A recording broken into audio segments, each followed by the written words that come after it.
కలతల్ని కరిగించనా కస్తూరిలా మారి నీ నుదుటనే చెరి కడదాగా కలిసుండనా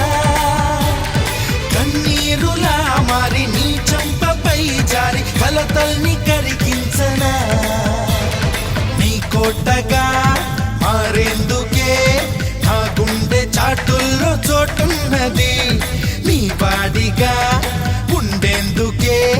ఈ నిండు నూరేళ్ల జన్మున్నది